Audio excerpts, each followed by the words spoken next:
बात कर लेते हैं ठग सुकेश चंद्रशेखर की। ठगी के आरोपों में जेल में बंद सुकेश चंद्रशेखर ने दिल्ली के मुख्यमंत्री अरविंद केजरीवाल पर एक चिट्ठी के जरिए गंभीर आरोप लगाए हैं। चिट्ठी में सुकेश ने लिखा है कि राज्यसभा की सीट के लिए केजरीवाल के कहने पर 50 करोड़ रुपए मैंने दिए।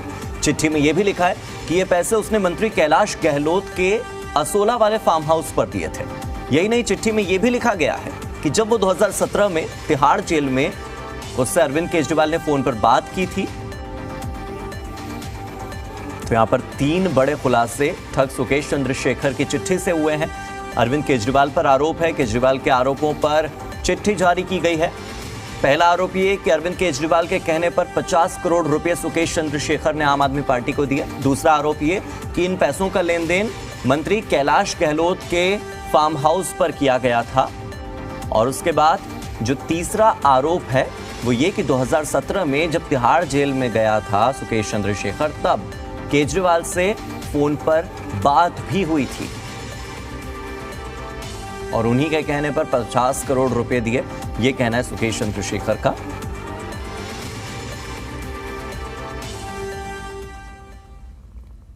हालांकि सुकेश चंद्रशेखर की चिट्ठी के बाद डिप्टी सीएम मनीष सिसोदिया ने एक और बड़ा दावा किया है। एमसीडी चुनाव के डर से बीजेपी ने ठग सुकेश चंद्रशेखर से डील की है, यह कहना है मनीष सिसोदिया का।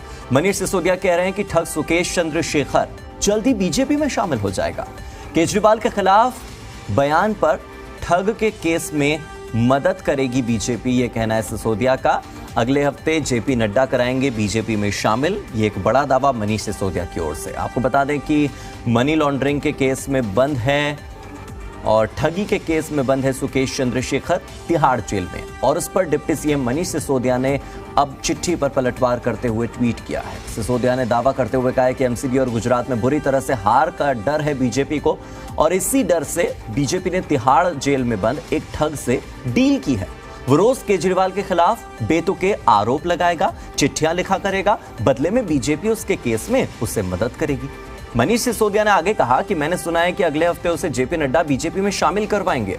ये इसीलिए भी कहा जा रहा है क्योंकि आपको बता दें कि इससे पहले आरोप लगा था कि मंत्री सत्येंद्र जैन, जो खुद भी तिहाड़ जेल में बंद हैं, उनकी और सुकेश चंद्रशेखर की जेल के भीतर मुलाकातें होती है, दोनों के बीच गहरी दोस्ती है, यह कहना था बीजेपी का। और बीजेपी की ओर से यह भी आरोप लगाया गया था कि सुकेश चंद्रशेखर ने पैसे दिए हैं सत्येंद्र जैन को। और अब एक बड़ी बात सामने आई कि कैलाश गहलोत, जो कि दिल्ली सरकार के ही एक मंत्री हैं, उनके फार्म हाउस पर 50 करोड़ रुपए सुकेश चंद्रशेखर ने आम आदमी पार्टी को दिए, और इन पैसों को देने के लिए अरविंद केजरीवाल ने सुकेश को कहा था। 2017 में दोनों के बीच फोन पर बातचीत हुई, यह दावा उस चिट्ठी में किया गया है जो तथाकथित तौर पर सुकेश चंद्रशेखर ने लिखी है। वहीं आम आदमी पार्टी के विधायक आतिशी ने प्रेस कॉन्फ्रेंस की और बीजेपी पर जमकर निशाना साधा। आतिशी ने कहा कि बीजेपी बताए कि सुकेश ठग है या फिर राजा हरिश्चंद्र है। आतिशी ने कहा कि बीजेपी गुजरात और एमसीडी में हार रही है और इसी कारण रोज बेबुनियाद आरोप लगाए जा रहे हैं। आतिशी कहती है कि बीजेपी की छटपटाहट इतनी हास्यास्पद हो गई है कि अब उन्हें सुकेश चंद्रशेखर का सहारा लेना पड़ रहा है। आतिशी कहती हैं कि बीजेपी को चुनाव जीतने का कोई तरीका नहीं मिल रहा, तो आलम यह है कि सुकेश चंद्रशेखर को ही बीजेपी अपना स्टार प्रचारक बनकर घूम रही है। आतिशी ने कहा कि सुना है कि जेपी नड्डा या फिर अमित शाह सुकेश को बीजेपी ज्वाइन करवाने वाले हैं। यह वही बात है जो मनीष सिसोदिया भी कह रहे हैं।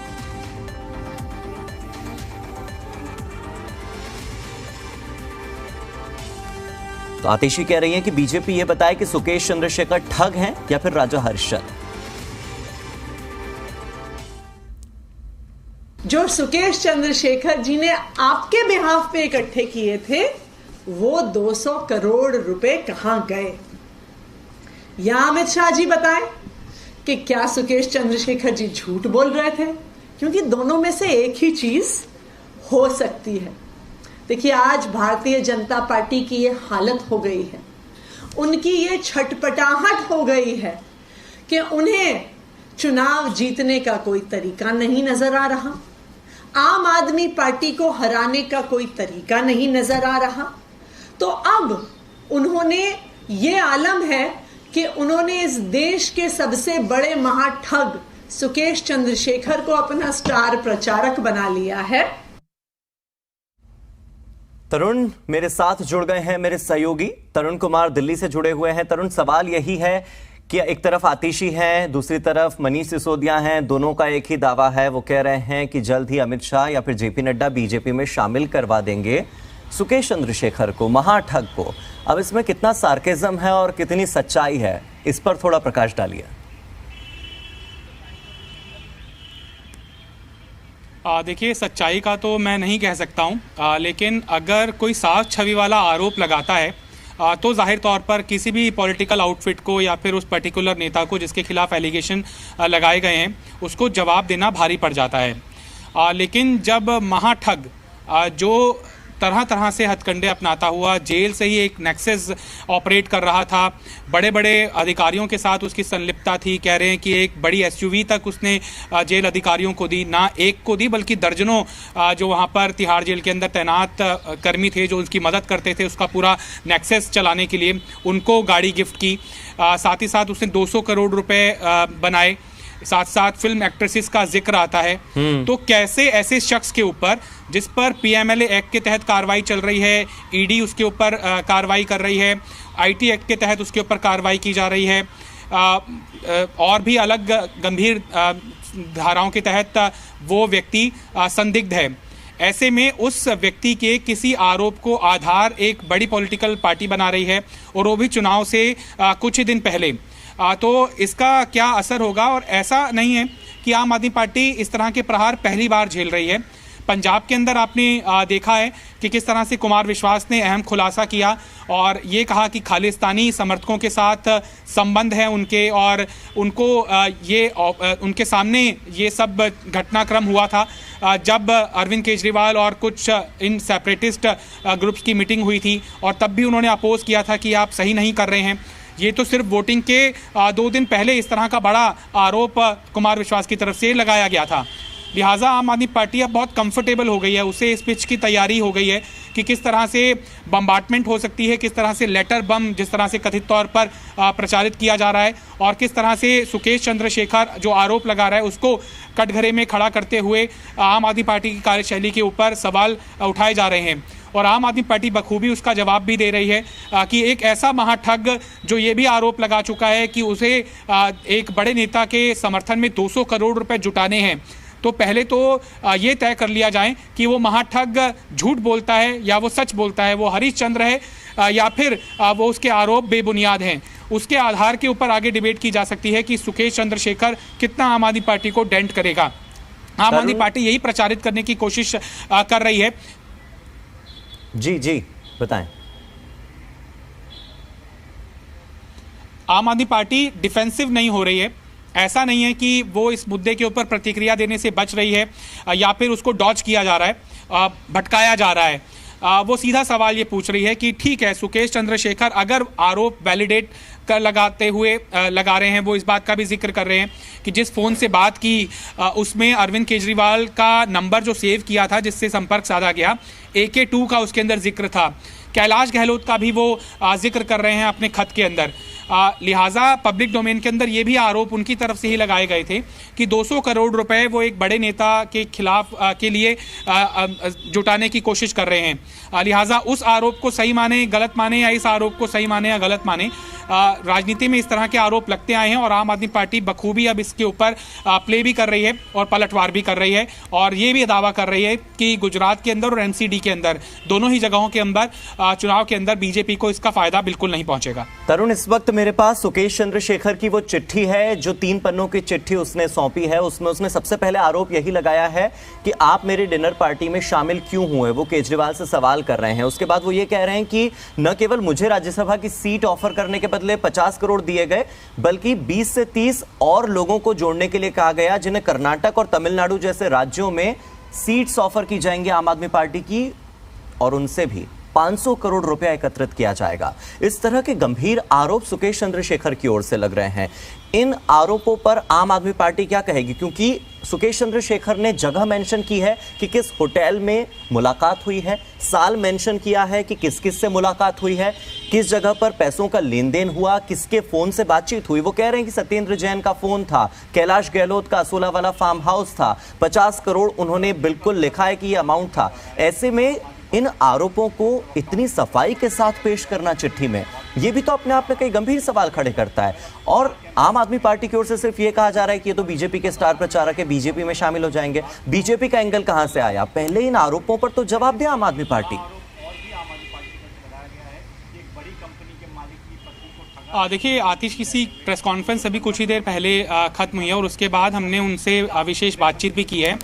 जो पॉइंटेड क्वेश्चंस थे वही पॉइंटेड क्वेश्चंस मेरे भी थे कि आप इस लेटर को कितना ऑथेंटिक मानते हैं, और AK2 का अगर वो जिक्र कर रहे हैं तो ऐसे हवा में नहीं कर रहे होंगे। तो आम आदमी पार्टी यही बार बार कह रही है कि अगर ये आरोप सही हैं तो क्या ये भी आरोप सही है कि 200 करोड़ रुपए वो एक बड़े नेता के लिए जुटा रहे थे, और अगर वो आरोप सही हैं तब तो हम इन आरोपों का जवाब देंगे। लेकिन अगर वो आरोप गलत हैं तो इन ताज़ा आरोपों को किस तरह से राजा हरिश्चंद्र के शब्द माने जा सकते हैं। तो ये आतिशी का जवाब था। बिल्कुल। और यहां पर सुकेश चंद्रशेखर की भूमिका पर भी सवाल खड़े होते हैं कि सुकेश चंद्रशेखर को आतिशी जो कह रही हैं कि या तो वो सच्चे हैं, या तो वो इतने सच्चे हैं कि उन्हें जेल से छोड़ दिया जाए, या फिर वो ठग हैं और एक ठग की बात पर विश्वास ही न किया जाए।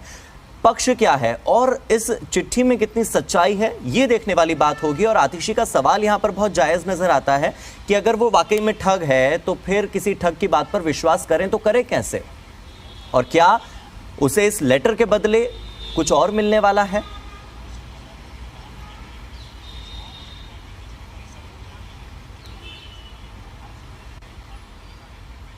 तरुण, आप तक मेरी आवाज पहुंच पा रही है?